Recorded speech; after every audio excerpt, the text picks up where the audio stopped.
नमस्कार, आचरण के साथ मैं हूं टीएन मनीष, हाजिर हूं आज का मुद्दा लेकर। बिहार विधानसभा चुनाव 2025 अक्टूबर या नवंबर में होने की पूरी संभावना है और राजनीतिक गतिविधियां तेज हो गई हैं। पीएम नरेंद्र मोदी ने बिहार के कई दौरों में विकास और एनडीए सरकार की जरूरत पर जोर दिया, जबकि विपक्ष ने उनकी रैलियों पर पलटवार किया। तमाम विकास परियोजनाओं और मुफ्त बिजली जैसे वादों के साथ मतदाताओं को लुभाने की कोशिश एनडीए कर रही है, लेकिन इसका असर अभी स्पष्ट नजर नहीं आ रहा है। तेजस्वी यादव युवाओं को लक्ष्य बनाकर अपनी स्थिति मजबूत कर रहे हैं और खुद को अगले मुख्यमंत्री के तौर पर पेश कर रहे हैं। बिहार की सियासत में जाति और धर्म की बड़ी भूमिका रही है और सोशल मीडिया पर नेताओं के बयान लगातार चर्चा का विषय बने हैं। प्रधानमंत्री नरेंद्र मोदी ने इस साल बिहार का 6वां दौरा किया, जिसमें उन्होंने मोतिहारी में विकास परियोजनाओं का उद्घाटन किया और आरजेडी कांग्रेस सरकार पर जमकर निशाना साधा। विपक्ष, विशेष रूप से तेजस्वी यादव ने पीएम मोदी पर तंज कसते हुए उनकी रैलियों को सीधी चुनौती दी है। जैसे सावन में मटन पार्टी के मुद्दे पर यह दिखाता है कि विपक्ष मोदी की सक्रियता का जवाब देने के लिए तत्पर है। नीतीश कुमार और मोदी की जोड़ी एनडीए के लिए मजबूत आधार है। नीतीश ने 125 यूनिट तक मुफ्त बिजली देने का वादा किया है और मोदी ने 7,200 करोड़ रुपयों की भारी भरकम परियोजनाओं के शिलान्यास किए। हालांकि ग्रामीण और शहरी मतदाताओं पर इसका असर अभी साफ तौर पर नजर नहीं आ रहा, क्योंकि तेजस्वी यादव भी युवा और पिछड़े वर्ग को आकर्षित करने का कोई मौका नहीं छोड़ रहे हैं। तेजस्वी यादव ने युवाओं से अपील की है कि वे उन्हें 20 महीने का मौका दे और बिहार को बदलने का वादा किया है।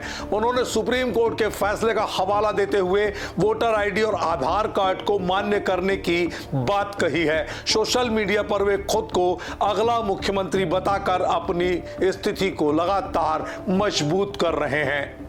बिहार की सियासत में जाति और धर्म का समीकरण सबसे महत्वपूर्ण है। प्रशांत किशोर ने दावा किया है कि एनडीए सरकार नहीं बनेगी और नीतीश कुमार मुख्यमंत्री नहीं रहेंगे, जो लगातार चर्चा का विषय है। सोशल मीडिया पर नेताओं के बयान जैसे तेजस्वी का मोदी नीतीश पर हमला चुनावी माहौल को और गर्म कर रहा है। चुनाव आयोग की घोषणाओं और समाचार रिपोर्टों से लगता है कि बिहार में अक्टूबर या नवंबर में इसी साल चुनाव होंगे। ये चुनाव 243 सीटों के लिए होंगे। 2 से 3 चरणों में मतदान होंगे। बिहार की राजनीति हमेशा से गतिशील रही है और इस बार भी प्रधानमंत्री नरेंद्र मोदी, मुख्यमंत्री नीतीश कुमार और विपक्षी नेता तेजस्वी यादव के बीच त्रिकोणीय मुकाबला देखने को मिल रहा है। पीएम मोदी ने इस साल बिहार का 6वां दौरा किया, जो उनकी चुनावी रणनीति का बड़ा हिस्सा है। 18 जुलाई 2025 को मोतिहारी में उनकी जनसभा में उन्होंने विकास परियोजनाओं जैसे रेलवे, मत्स्य पालन, आवास क्षेत्र में 7,200 करोड़ रुपए के भारी निवेश का दावा किया।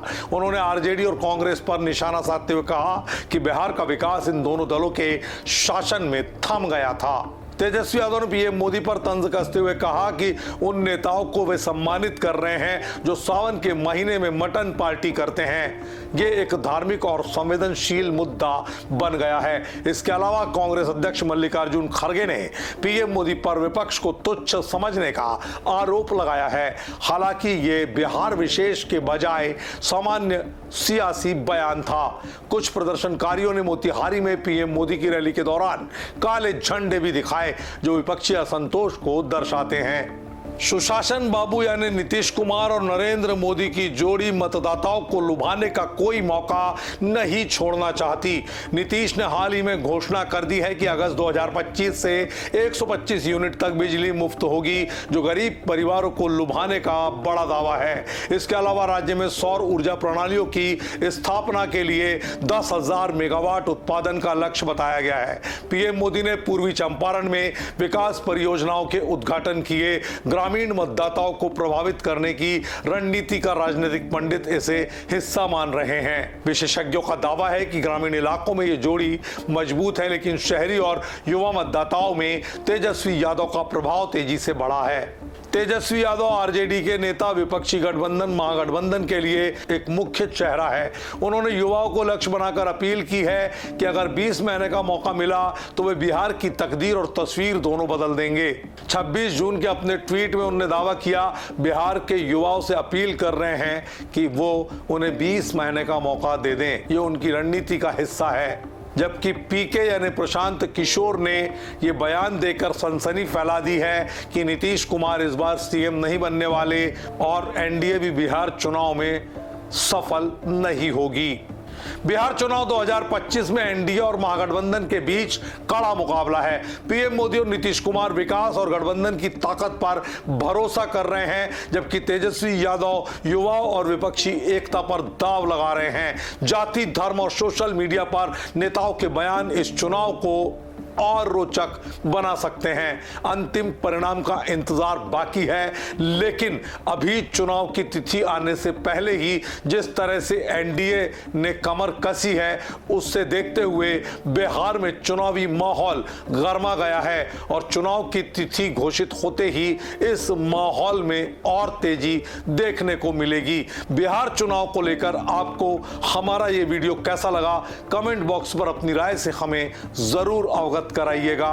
देखते रहिए आचरण न्यूज। आज के मुद्दे में इतना ही। मुझे दीजिए इजाजत। नमस्कार। देश दुनिया की सभी खबरें देखने के लिए जुड़े रहिए आचरण न्यूज से। आचरण न्यूज, हर कदम आपके साथ।